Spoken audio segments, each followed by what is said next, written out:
नमस्कार, स्वागत है दोस्तों। बिग ब्रेकिंग न्यूज, बड़ी खबरें लेकर आए हैं, जहां पर बिग ब्रेकिंग न्यूज में जानेंगे कमलनाथ को लगा झटका, बीजेपी ने पार्टी में लेने से किया इनकार, हो गया खेला।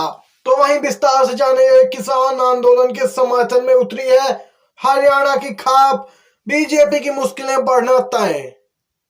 सीजीआई लेंगे क्या बड़ा एक्शन? जी हां, चंडीगढ़ में चुनाव में सीजीआई के पास यहां पर सुनवाई से पहले बीजेपी की खरीद फरोख्त शुरू, इंडिया गठबंधन से अपडेट आ रही है दोस्तों। वहीं जानेंगे राहुल गांधी की प्रयागराज में भारत जोड़ो यात्रा में लाखों की भीड़ उमड़ी।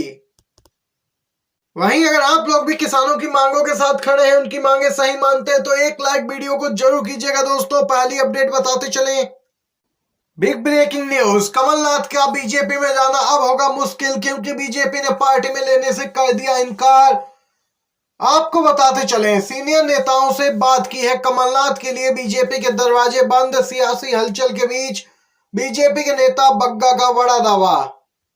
बीजेपी के नेता तजिंदर सिंह बग्गा ने कहा कि मैंने वरिष्ठ नेताओं से बात की है और उन्होंने कहा कि भाजपा में कमलनाथ के लिए दरवाजे बंद है।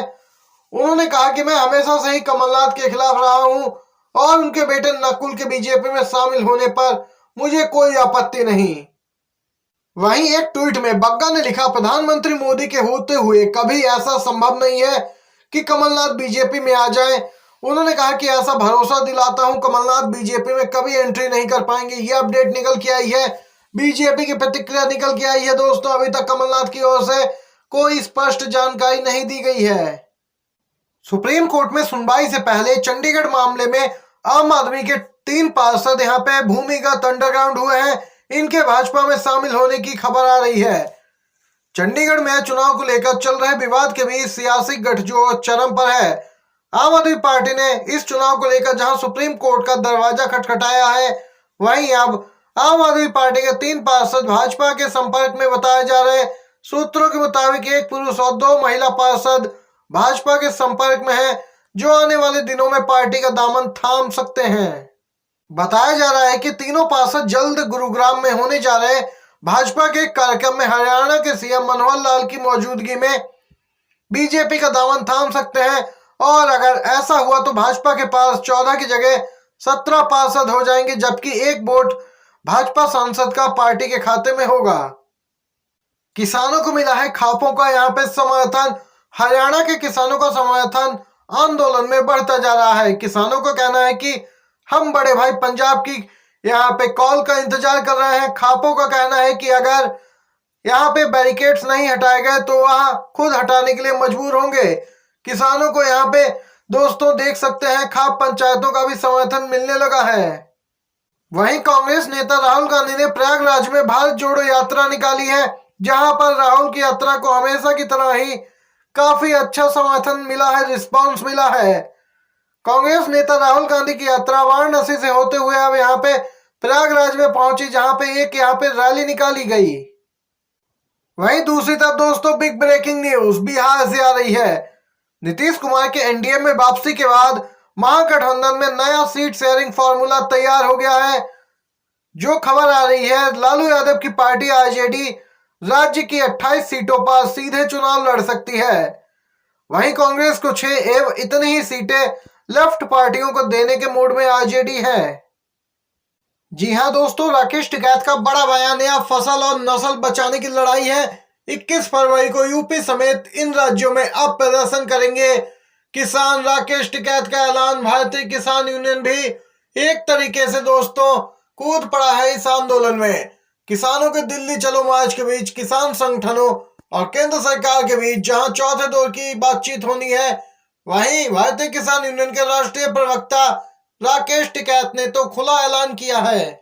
उत्तर प्रदेश के मुजफ्फरनगर के सिसौली में आयोजित किसान पंचायत में राकेश टिकैत ने कहा कि किसान अपनी मांगों को लेकर 21 फरवरी को यूपी, हरियाणा, पंजाब और उत्तराखंड में धरना देंगे। दूसरी ओर बीजेपी अध्यक्ष का कार्यकाल फिर बढ़ाया गया है। जी हां दोस्तों, नड्डा के हाथों में ही 2024 की कमान। ब्रेकिंग न्यूज, बीजेपी अध्यक्ष जेपी नड्डा का कार्यकाल फिर से बढ़ा दिया गया है। जून 2024 तक अब वे ही अध्यक्ष रहने वाले हैं। स्पष्ट है बीजेपी उन्हीं के नेतृत्व में 24 का चुनाव लड़ेगी। Big breaking news. बिहार की तर्ज पर झारखंड में भी होगा अब जाति आधारित सर्वेक्षण, सीएम सोरेन की हरी झंडी। झारखंड के मुख्यमंत्री चंपाई सोरेन ने पड़ोसी राज्य बिहार की तर्ज पर झारखंड में भी जाति आधारित सर्वेक्षण को हरी झंडी दे दी है। एक वरिष्ठ अधिकारी ने यह जानकारी दी है।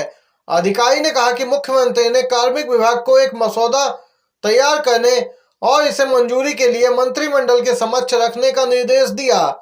उन्होंने कहा कि अब अगर सब कुछ योजना के मुताबिक रहा तो लोकसभा चुनाव के बाद इसकी कवायद शुरू हो जाएगी। छत्तीसगढ़ सरकार धर्मांतरण से जुड़ा एक नया कानून लाने वाली है। जानकारी के मुताबिक इसका मसौदा तैयार है और विधायक को छत्तीसगढ़ विधानसभा में पेश कर दिया जाएगा। इस कानून के तहत धर्मांतरण की प्रक्रिया में अब कई अहम बिंदुओं को जोड़ा गया है, जिसमें पुलिस वेरिफिकेशन जैसे बिंदु शामिल होंगे। ये सूत्रों के हवाले से पता लगा है खबर दोस्तों कि जल्द ही सरकार इस संबंध में कड़े यहाँ पे कदम उठाने वाली है।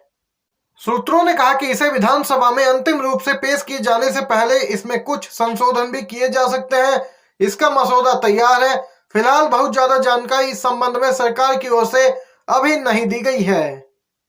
पूर्व गवर्नर सत्यपाल मलिक का बड़ा खुलासा। एक बार फिर से बीजेपी पर साधा निशाना। बोले अडानी का सारा बिजनेस दुबई से चलता है, इसलिए मोदी जी अब तक 7 बार दुबई गए, बार बार दुबई के चक्कर लगा रहे। सत्यपाल मलिक ने कहा कि किसानों को एमएसपी नहीं देंगे क्योंकि इससे अडानी को बहुत ज्यादा नुकसान हो जाएगा।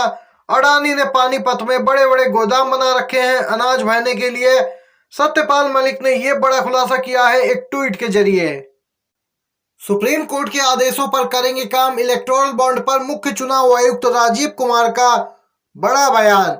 सुप्रीम कोर्ट ने बीते दिनों राजनीतिक पार्टियों को लेकर इलेक्टोरल बॉन्ड से मिलने वाले चंदे के बारे में जानकारी को पारदर्शी बनाने का निर्देश दिया था। अदालत के इस फैसले पर मुख्य चुनाव आयुक्त ने अब प्रतिक्रिया दी और कहा कि चुनाव आयोग उच्चतम न्यायालय के आदेशों का पालन हर कीमत पर करेगा। उन्होंने कहा कि हालांकि चुनाव आयोग हमेशा पारदर्शिता के साथ खड़ा रहा है, लेकिन आप जानते हैं दोस्तों चुनाव आयोग भी दबाव में काम करता है। लेकिन अब यहाँ पे मुख्य चुनाव आयुक्त ने स्पष्ट किया है कि हमने हलफनामे में भी यही बात कही थी कि जो भी सुप्रीम कोर्ट के दिशा निर्देश होंगे उसके अनुरूप ही कार्रवाई की जाएगी। वहीं इलेक्ट्रॉनिक मशीन के बिना चुनाव को लेकर सुप्रीम कोर्ट में लंबित मामलों से जुड़े सवाल पर उन्होंने कहा कि इस मामले में कोर्ट के फैसले का इंतजार है, फैसला आने दीजिए, जरूरत पड़ी तो अदालत के निर्देश के मुताबिक बदलाव भी किए जाएंगे। ये अपडेट दी है मुख्य चुनाव आयुक्त ने। दोस्तों आज की हर एक बड़ी खबर आप तक पहुंचाई, ब्रेकिंग न्यूज आपने जानी है। पसंद आया हो वीडियो तो एक लाइक एक शेयर जरूर कीजिएगा। आप सभी का वीडियो देखने के लिए बहुत बहुत धन्यवाद।